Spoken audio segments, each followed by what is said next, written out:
At the very outset, I would like to mention that the idea of introducing a compulsory savings scheme is not a new one and has been under consideration for the past several years. In fact, as early in 1958-59, the National Development Council had expressed a view in its favor. We are also trying to secure the cooperation of trade unions and employers for its introduction. As a result, however, of the situation created by the emergency and the paramount need for finding additional resources to meet the growing cost of development and defense. The government came to the conclusion that it was no longer possible to rely on the proceeds of taxation and voluntary savings alone, and that introduction of some element of compulsory savings was unavoidable. The bill before the House is a comprehensive measure and seeks to cover all the major sections of the community who can be expected to have some margin for savings, however small that might be. It cannot be denied that compulsory savings would impose some hardship, particularly on the lower income groups.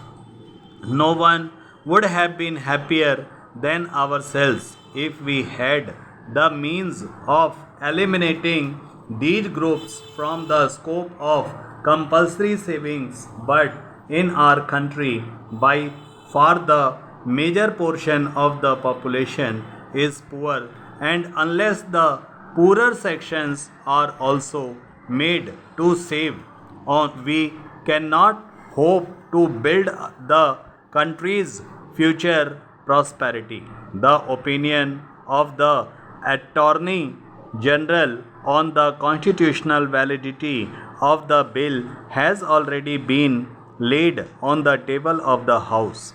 Honorable members may have also seen reports of the discussions in the other House which have since been circulated to them.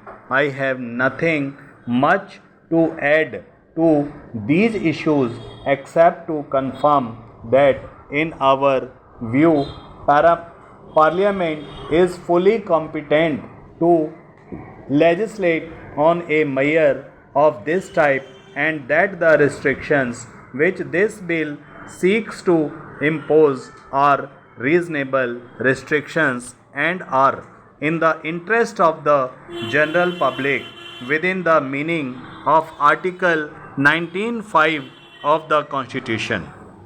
Government are taking power to provide for suitable reductions or exemptions wherever they may be justified to ensure that the bill does not impose any undue hardship. The schemes to be drawn up will be laid before Parliament, and honorable members would have full opportunity to suggest whatever modifications that they consider necessary. Considerable opposition has been voiced in regard to the inclusion of persons liable to the payment of land revenue in the scheme of compulsory savings. It has also been suggested that if it is not possible to exclude this category altogether, a higher exemption limit may be fixed for them.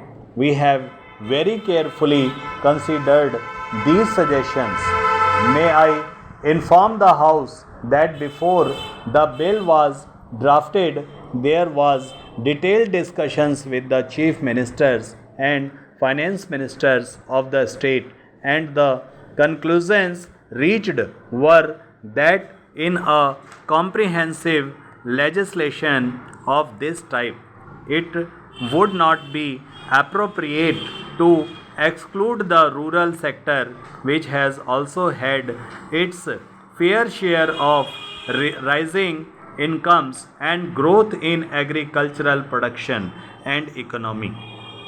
A very large proportion of investments made by government has been on multi-purpose river valley projects for providing irrigation and electricity facilities.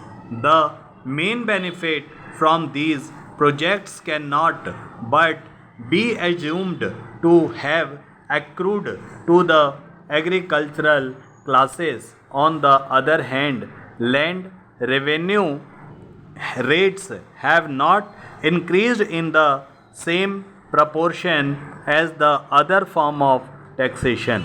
It should also be borne in mind that on the average the land revenue liability is less than 2% of the total agricultural income, and as such compulsory deposits at about 50% of the land revenue payable at the rates in force in 1959 to 60 cannot be construed as onerous, although for administrative convenience the bill provides for the maximum rate of compulsory deposit at 50% of the current land revenue liable. The scheme shall be so devised as to ensure that the deposit does not exceed on the whole 50% of the land revenue payable according to the 1959 to 1960 rates. This is intended to reduce the extra burden on the landholders in the states where the land revenue rates have been increased in the recent years. Nevertheless, with a view to removing the hardship on small landholders, we have agreed to exempt those small landlords whose land revenue liability is less than rupees 50 per annum by making necessary provision in the scheme to be drawn up. As a result of the exemption, almost half the total land revenue payers would be excluded from the scope of compulsory savings. I might add that some of the less developed states whose need for resources is very much more were urging for a lower exemption limit. We have not found it possible to degree to any degrees in the exemption limit. So, in the circumstances, this bill deserves the approval of the House.